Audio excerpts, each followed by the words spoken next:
BNP নেতৃবৃন্দ আছেন আশেপাশে, সে জায়গাটায় নামাজ যখন শুরু হবে আমরা দেখতে পাচ্ছি রুহুল কবির রিজভী, সালাউদ্দিন আহমেদ, নজরুল ইসলাম খান, তারাও সেখানে উপস্থিত আছেন। উপদেষ্টাদের মধ্যে ডক্টর আসিফ নজরুলকে দেখা যাচ্ছে সেখানে আছেন, আদিল রহমান খান আছেন, প্রধান উপদেষ্টার প্রেস সচিব শফিকুল আলম আছেন।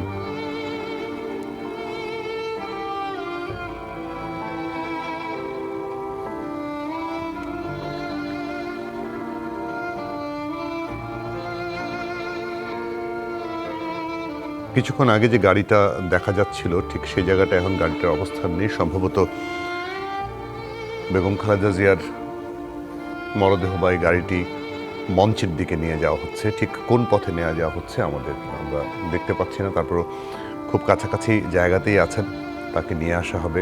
তাকে নিয়ে আসার পর প্রধান উপদেষ্টা সহ উপস্থিত যারা আছেন সবাই মিলে শেষ শ্রদ্ধা জানাবেন, জানাজা পড়বেন। তারপরে তার চিরনিদ্রা হবে স্বামীর কবরের পাশে জিয়া উদ্যানে।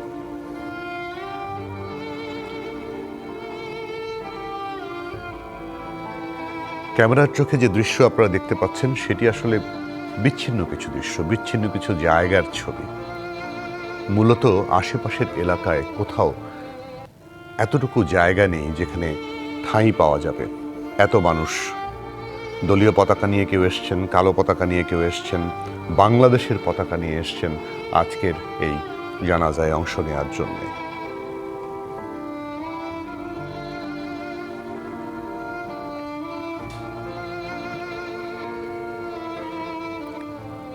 সম্ভবত পরিবারের সদস্যরা, যারা নারী সদস্য, তারা জানাজায় অংশ নেওয়ার জন্য একটু আলাদা করে একটা জায়গায় অবস্থান নিয়েছেন, যে জায়গাটিতে নারীদের দাঁড়ানোর ব্যবস্থা করা হয়েছে।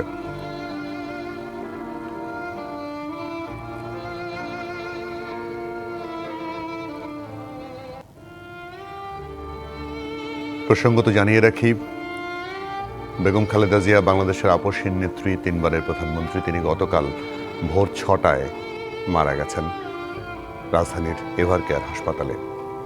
বাংলাদেশকে কাঁদিয়ে তিনি চিরবিদায় নিয়েছেন। আর বাংলার মানুষ যে যেখান থেকে পেরেছেন বাংলাদেশের বিভিন্ন জায়গা থেকে শ্রদ্ধা জানাতে ছুটে এসেছেন রাজধানীর মানিক মিয়া এভিনিউতে, যেখানে তার জানাজা অনুষ্ঠিত হবে। এই জানাজা অনুষ্ঠিত হওয়ার পর সংসদ ভবনের ভেতরের রাস্তা দিয়েই তাকে নিয়ে যাওয়া হবে জিয়া উদ্যানে। শেরেবাংলা নগরের জিয়া উদ্যান সংসদ ভবনের আরেক প্রান্তে। সেই জায়গাটিতে স্বামীর কবরের পাশে, স্বামী সাবেক রাষ্ট্রপতি শহীদ জিয়াউর রহমানের কবরের পাশে তাকে রাষ্ট্রীয় মর্যাদায় দাফন করা হবে। সে অনুযায়ী গতকাল থেকে কবর তৈরির কাজ সম্পন্ন হয়েছে। গতকাল থেকে শুরু করে আজকের মধ্যে সম্পন্ন হয়েছে কবর তৈরির কাজ। সেখানেই দাফন করা হবে। সাধারণ মানুষ এই জায়গাটি পর্যন্তই আসতে পারবে।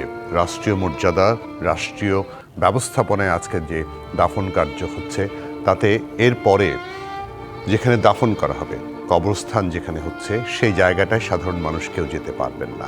পরিবারের সদস্য আর যারা এই কাজের সঙ্গে যুক্ত থাকবেন তারাই শুধুমাত্র ওই কবরস্থানে যাবেন এবং কবরের দাফন করার বাকি কাজ সম্পন্ন করবেন। নিরাপত্তার চাদরে আজকে গোটা ঢাকা শহর ঢেকে ফেলা হয়েছে, কিন্তু এই জনস্রোত কোনোভাবেই ঠেকানো যায়নি। যেখানে যেখানে আটকানো হয়েছিল মানুষ যেতে পারবে না, সেই জায়গাটি ভেদ করেও মানুষ ঢুকে পড়েছে জানাজায় অংশ নেওয়ার জন্য।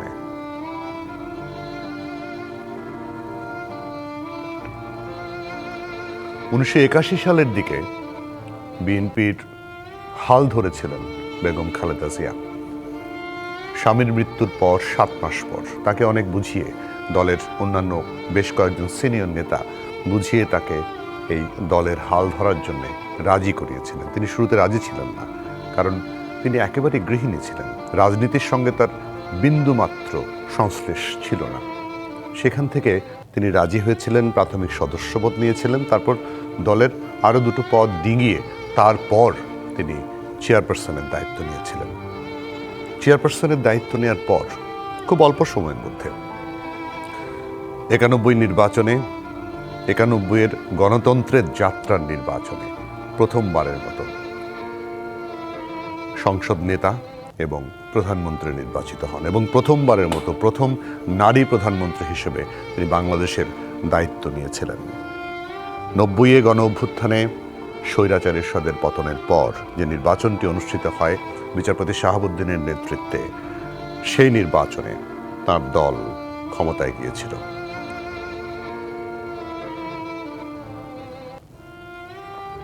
এরপর 96-তে অল্প সময়ের জন্য তার দল ক্ষমতায় গিয়েছিল এবং তার কথা অনুযায়ী যে তিনি এই নির্বাচনটা করে তত্ত্বাবধায়ক সরকার ব্যবস্থা ফিরিয়ে এনে আবার ক্ষমতা ছেড়ে দেবেন। 36 দিনের মাথায় ক্ষমতা ছেড়ে দিয়ে আরও একটা নির্বাচন দিয়েছিলেন। এরপরে 2001 সালে আবারও নির্বাচনে বিপুল ভোটে জয়ী হয়ে ক্ষমতায় আরোহণ করেছিলেন। 2007 সালে 1/11 ঘটনার পরবর্তী সময়ে তার বিরুদ্ধে একের পর এক মামলা হতে থাকে, মানসিক শারীরিক নির্যাতনের মুখে পড়তে থাকেন তিনি এবং তার ছেলে, 2 সন্তান। যে নির্যাতনের মুখে তার ছোট সন্তান 2015 সালে মারা যান। তার বড় ছেলে তারেক রহমান, তিনি 17 বছর নির্বাসিত জীবন কাটিয়েছিলেন। আপসীন নেত্রী হিসেবে 1986 সালের পর থেকে বেগম খালেদা জিয়া তার অবস্থান পোক্ত করেছিলেন। এরপরে নানা নামে তাকে ডাকা হয়েছে, দল থেকে তাকে ডাকা হয় দেশনেত্রী।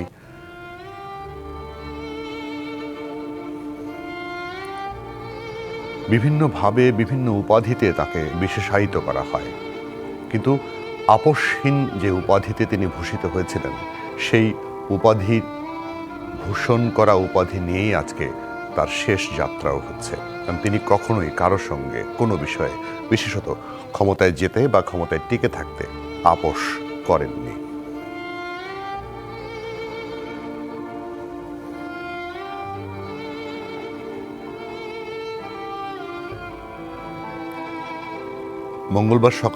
মঙ্গলবার ভোর 6টার দিকে মারা যাবার পর গতকাল তার মরদেহ ছিল এভারকেয়ার হাসপাতালে। Ladies and gentlemen, why Begum Khaleda Zia is called the uncompromising leader is a question to many of the new generation. As over the past 16 years, there have been repeated efforts to erase the role of Zia family from the country's history. The people of Bangladesh did not bestow the title of uncompromising leader on Begum Khaleda Zia without reason. She played a vital role in the anti-autocracy movement, which led to the restoration of democracy in 1991 and her becoming the country's first female prime minister.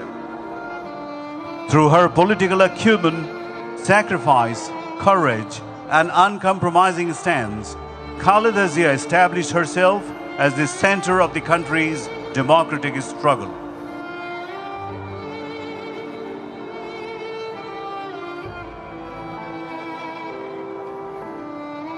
Her political career has repeatedly demonstrated that she remained steadfast not for the sake of power but for principles, never bowing to authoritarianism and consistently standing as the voice of the people in defense of democracy. Although she was not born into a political family, at a critically decisive moment in the history, she emerged as one of the country's most influential political figures.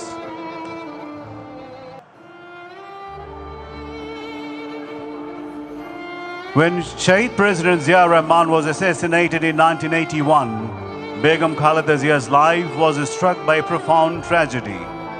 Even amid the personal grief of losing her husband, she realized that the BNP founded by Shahid Zia needed a courageous, popular, and widely acceptable leader to carry it forward. Responding to the demands of the time, she took on that difficult responsibility.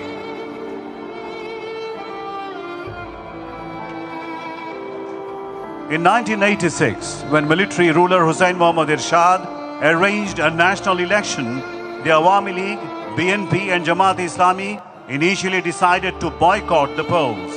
However, the Awami League and Jamaat eventually broke promise and took part in the election. At that time, many critics branded the Awami League as a national betrayer for joining the polls. Many political analysts argue that Khaleda Zia and BNP reached the height of their popularity precisely because they refused to compromise with Ershad during the 1986 election. As she could not be swayed by the lure of power or personal gain, Khaleda Zia became to be known from that period onwards as an uncompromising leader.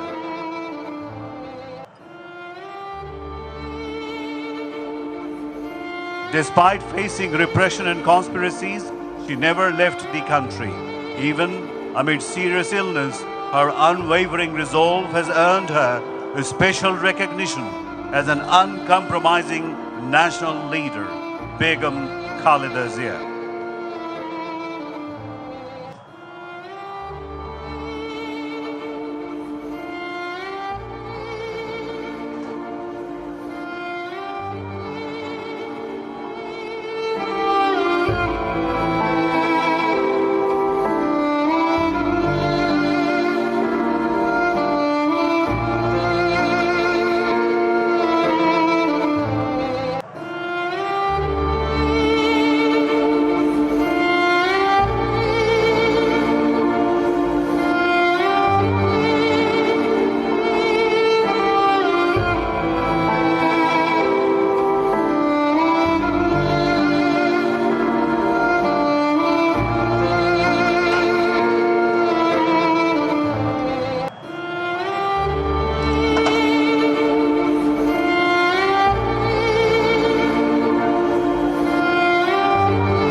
রীতিমতো মানুষের ঢল নেমেছে। মানিক মে Avenue লোকারণ্য হয়ে গিয়েছে। BNP chairperson Khaleda জিয়ার জানাজা অংশ নিতে মানুষের এই ঢল গোটা এলাকা ছড়িয়ে পড়েছে এবং আমরা দেখছি শুরুর দিকে একটু কম মানুষ ছিল, কিন্তু ঘণ্টা খানেকের মধ্যেই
মানুষের এই স্রোত কোথা থেকে শুরু হয়েছে, কোথায় শেষ, এটি বর্ণনা করার মতো নয়। গোটা মানিক মিয়া এভিনিউ, সংসদের দক্ষিণ প্লাজা আজ মিলিত হয়েছে মানুষের স্রোতে। এ মানুষ এসেছে তাদের প্রিয় নেতা, প্রিয় নেত্রী, আপসহীন নেত্রী বেগম খালেদা জিয়াকে শেষ বিদায় জানাতে।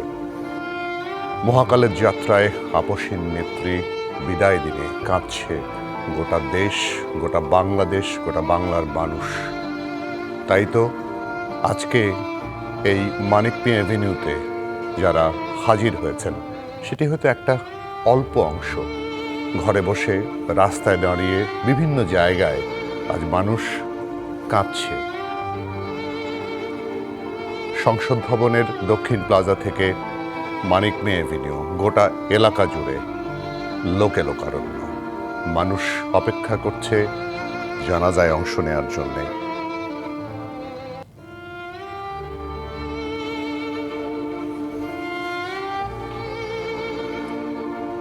মানুষের এই স্রোত আমাদের যতটুকু দেখা, যতটুকু দেখতে পাচ্ছি, ক্যামেরার চোখে আপনারা যতটুকু দেখছেন, এর বাইরে মানুষের স্রোত ধানমন্ডি এলাকা, মিরপুর রোড এলাকা থেকে শুরু করে পেছনের আগারগাঁও, ফার্মগেট থেকে শুরু করে গোটা চারিপাশে মানুষ দাঁড়িয়েছেন। কেন দাঁড়িয়েছেন? তাদের নেতা, তাদের প্রিয় নেতা আজ চলে যাচ্ছেন শেষ যাত্রায়, মহাকালের যাত্রায়। এ যাত্রায় তাকে শেষ সম্মানটুকু জানাতে। নেতাকর্মীদের মধ্যে একটু আশা ছিল হয়তো নয়াপল্টনে দলের কেন্দ্রীয় কার্যালয়ের সামনে তাদের নেতাকে একটিবারের জন্য নেওয়া হবে, কিন্তু নিরাপত্তা বিবেচনায় রাষ্ট্র তার মরদেহটি সেখানে নেয়নি। যে কারণে মানুষ ছুটেছে মানিক মিয়া এভিনিউর পথে। গাড়িবহর এখনো ঢুকছে। যারা আজকে এই জানাজায় অংশ নেবেন তারা আসছেন, সম্মানিত অতিথিরা আসছেন, বিদেশ থেকে যারা এসছেন, ভারতের পররাষ্ট্রমন্ত্রী জয়শঙ্কর, পাকিস্তানের স্পিকার, ভুটান, নেপাল সহ বিভিন্ন জায়গা থেকে, বিভিন্ন দেশ থেকে রাষ্ট্রপতি বা প্রধানমন্ত্রীর যে প্রতিনিধিরা এসছেন তারাও এই আনুষ্ঠানিকতায় অংশ নিতে আসছেন। প্রধান উপদেষ্টা এই মুহূর্তে জানাজা স্থলে যাচ্ছেন মানুষের স্রোত ঠেলে। তার গাড়িবহরটাও সেখানে যেতে সময় লাগছে। তিন বাহিনী প্রধান থেকে শুরু করে বিভিন্ন দলের শীর্ষ নেতারা আছেন সামনের সারিতে, আর পেছনে সাধারণ মানুষ। সাধারণ মানুষ শুধু দলের নেতাকর্মী নয়, সাধারণ মানুষ দলমত নির্বিশেষে আজকে আপসহীন নেতাকে বিদায় জানাতে সংসদ ভবন থেকে শুরু করে আশেপাশের এলাকায় দাঁড়িয়েছেন, একটু শ্রদ্ধা জানাতে, শ্রদ্ধায় মাথা কুর্নিশ করতে। জানাজার পর বেগম খালেদা জিয়াকে তার প্রিয়তম স্বামী সাবেক রাষ্ট্রপতি শহীদ জিয়াউর রহমানের কবরের ঠিক পাশেই সমাহিত করা হবে।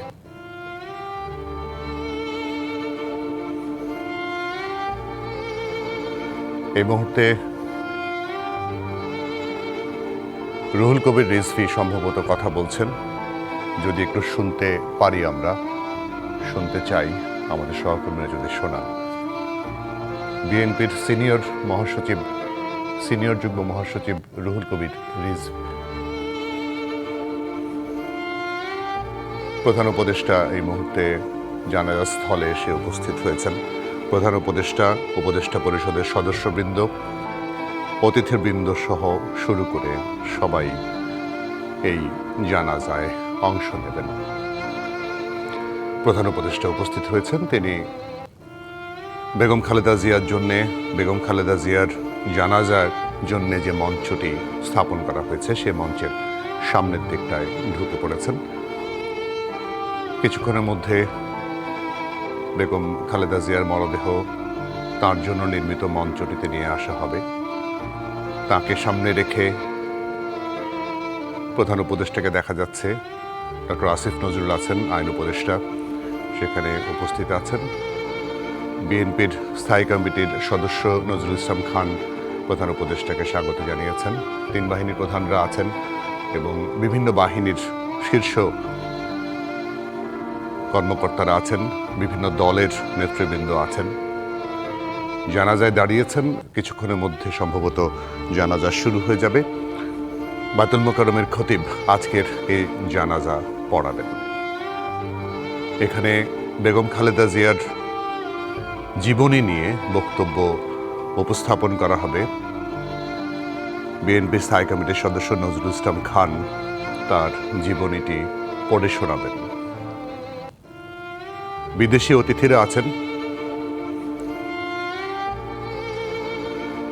ভারতের পররাষ্ট্রমন্ত্রী থেকে শুরু করে শ্রীলঙ্কা, নেপাল, ভুটান, মালদ্বীপ এবং পাকিস্তানের প্রতিনিধিরা এসছেন রাষ্ট্রপতি এবং প্রধানমন্ত্রীর তরফ থেকে বেগম খালেদা জিয়াকে শ্রদ্ধা জানাতে।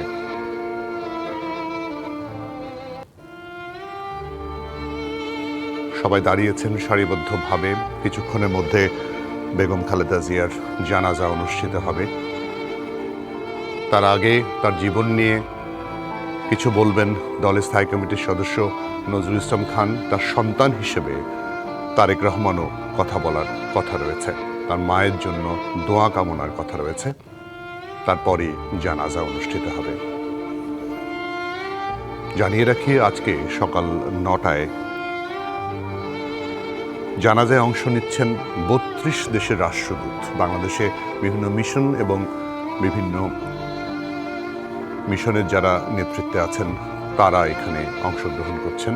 আজকে সকাল 9টায় এভারকেয়ার হাসপাতাল থেকে বেগম খালেদা জিয়ার মরদেহ তার দীর্ঘদিনের বাসভবন, ভাড়া বাসভবন ফিরোজায় নিয়ে যাওয়া হয়। ফিরোজায় ছিলেন অনেকক্ষণ। তার ছেলে সারাটাক্ষণ তার মায়ের মরদেহের পাশে, কফিনের পাশে বসে দোয়া পড়েছেন, কোরআন তেলাওয়াত করেছেন। তারপর তার মরদেহবাহী গাড়ি বহরটি নিয়ে আসা হয় সংসদ ভবনের দক্ষিণ প্লাজায়। সেখানে 11টা বাজার কিছুক্ষণ পর থেকে সেখানেই তারা আছেন। এখন মূল আনুষ্ঠানিকতা শুরু হবে, জানাজার আনুষ্ঠানিকতা। মহাকালের এই যাত্রার জানাজার আনুষ্ঠানিকতায় অংশ নিতে লাখো মানুষ সংসদ ভবনের দক্ষিণ প্লাজা থেকে শুরু করে আশেপাশের ফার্মগেট, ধানমন্ডি, আগারগাঁও থেকে শুরু করে আশেপাশের এলাকায় দাঁড়িয়েছেন তাদের নেত্রী, তাদের প্রিয় নেত্রী, দেশের নেত্রী, আপসের নেত্রী বেগম খালেদা জিয়াকে শেষবারের মতো শ্রদ্ধা জানাতে, জানাজায় অংশ নিতে। আজকে সরকারি ছুটি ঘোষণা করা হয়েছে। আজ থেকে আগামী 3 দিন রাষ্ট্রীয় শোক পালন করা হচ্ছে। এছাড়া দলের পক্ষ থেকে 7 দিনের শোক কর্মসূচি পালিত হচ্ছে। গতকাল থেকে এই শোক কর্মসূচি চলছে। দলীয় নেতারা শোক বইতে স্বাক্ষর করছেন।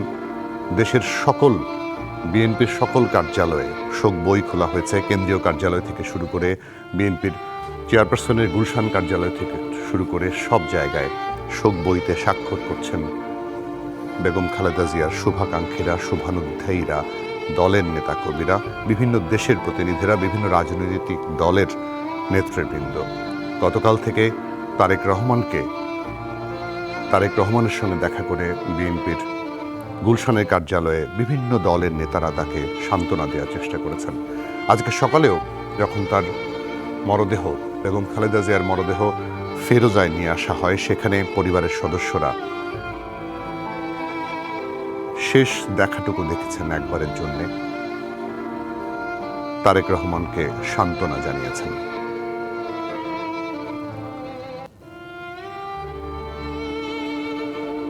দীর্ঘ প্রায় 37 দিনের চিকিৎসা শেষে চিকিৎসকদের সকল চেষ্টা ব্যর্থ করে গতকাল মঙ্গলবার ভোর 6টায় শেষ নিঃশ্বাস ত্যাগ করেন বেগম খালেদা জিয়া।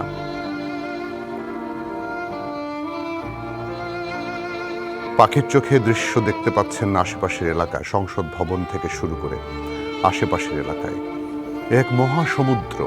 এ সমুদ্র মানুষের সমুদ্র, এ সমুদ্র জনসমুদ্র, এ সমুদ্র লোকারণ্য সমুদ্র। এ মানুষ এসছেন তাদের নেতাকে শেষ শ্রদ্ধা জানাতে, এতটুকু সাক্ষী হতে তাদের প্রিয় নেতার শেষ যাত্রার। এই মুহূর্তে আমরা দেখতে পাচ্ছি বেগম খালেদা জিয়াকে বহনকারী মরদেহের গাড়িবহরটিকে নিয়ে যাওয়া হচ্ছে মঞ্চের দিকে।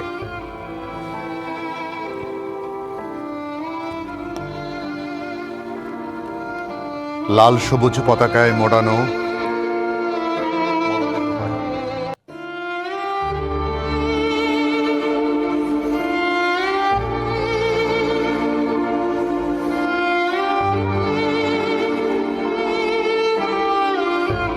শেষ যাত্রায়, মহাকালের শেষ যাত্রায় যাচ্ছেন বেগম খালেদা জিয়া। তাকে রাষ্ট্রীয় মর্যাদায় দাফন করা হবে। রাষ্ট্র তার এই দাফন প্রক্রিয়ার পুরো কাজটি রাষ্ট্র গ্রহণ করেছে। রাষ্ট্রীয় সকল নির্দেশনায়, সকল ব্যবস্থাপনায় আজ তিনবারের প্রধানমন্ত্রী, আপসের নেত্রী, বিএনপি চেয়ারপারসন বেগম খালেদা জিয়া শেষ যাত্রা করছেন। শেষ যাত্রায় তিনি আশ্রয় নেবেন তার স্বামী সাবেক রাষ্ট্রপতি শহীদ জিয়াউর রহমানের পাশে। ঠিক পাশের কবরটি তার জন্য তৈরি করা হয়েছে। মাত্র ৩৫ বছর বয়সে যে নারী স্বামীহারা হয়েছিলেন, সেই নারী আবারও তার স্বামীর পাশে ঠাঁই নিচ্ছেন।